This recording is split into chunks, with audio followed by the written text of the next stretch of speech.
আমার একমাত্র ইচ্ছা মাতৃশক্তির জাগরণ। কেননা মা মানে কিন্তু শুধু জন্ম দেওয়া মানেই মা নয়। মা হচ্ছে জগতের মানুষের যত ভালো চিন্তা তার রূপটা। ত্যাগ, সেবা, ভালোবাসা সমস্ত কিছু জমাট বেঁধেই মা হয়। ওই জন্য ঠাকুরকে মা বলা হতো। রাজা মহারাজ ঠাকুরকে মা হিসেবে দেখতেন। মা মানে শুধু নারী শরীর নয়, মা মানে শুধু জন্ম দেওয়া নয়, মা মানে হচ্ছে সমস্ত আদর্শের একটা জমাট বাঁধা রূপ। একটি মেয়ে জয়েন করেছে আমাদের হলিউডে। তো ওকে আমি বললাম যে আমাদের কাছে ছিল আগে শিকাগোতে। তো বললেন মা স্বামীজি বলুন আমি কি করব, কি করা উচিত। আমি বললাম মা হও। খুব সুন্দর, একদম খুব ভেতরে একটা দারুণ ভালোবাসা, সবার প্রতি একটা সেই করুণা।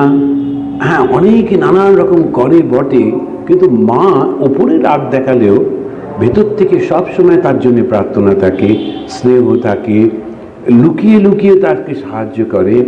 ওই রকম মা হও। তো মা খুব দরকার আমাদের। কীরকম চতুর্দিকে যে ঘটনাগুলো ঘটছে খুব ভয় লাগে। মাতৃশক্তি এইটা খুব প্রয়োজন। তো মা একটা জায়গায় সেই অনেক দিন আগে যে আলোচনা হচ্ছিল গোলপাড় রামকৃষ্ণ মিশনে, তখন আমাদের প্রভানন্দজি মহারাজ ছিলেন। এখন সেই যে মা বলছেন না যে মাতৃশক্তি, এখন মাতৃত্ব আর মাতৃশক্তির মধ্যে পার্থক্য কি?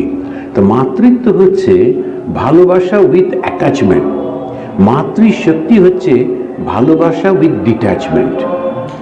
এটা হচ্ছে মাতৃশক্তি। তখন একজন মাকে দেখেছিলাম, তখন নিউজ পেপারে এসেছিল একটি ছেলে খারাপ কাজ করেছে, পুলিশে ধরেছে। এমনি গ্রামের মা, কিন্তু বলছে ওই ছেলে যদি খারাপ কাজ করে থাকে আমার ওর সঙ্গে কোনো সম্পর্ক নেই।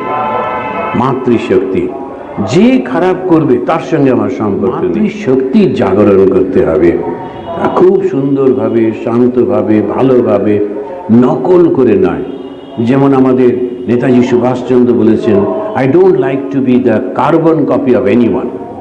কার্বন কপি না, আমি আমার মতো হব, আমার মতো সুন্দর করে বড়। মায়ের কাছে প্রার্থনা করছি, সিস্টারের কাছে প্রার্থনা করছি যে আপনাদের জ্ঞানে তাদের মধ্যে যেন এই মাতৃশক্তি জেগে ওঠে, আর খুব আত্মবিশ্বাস যেন জেগে ওঠে।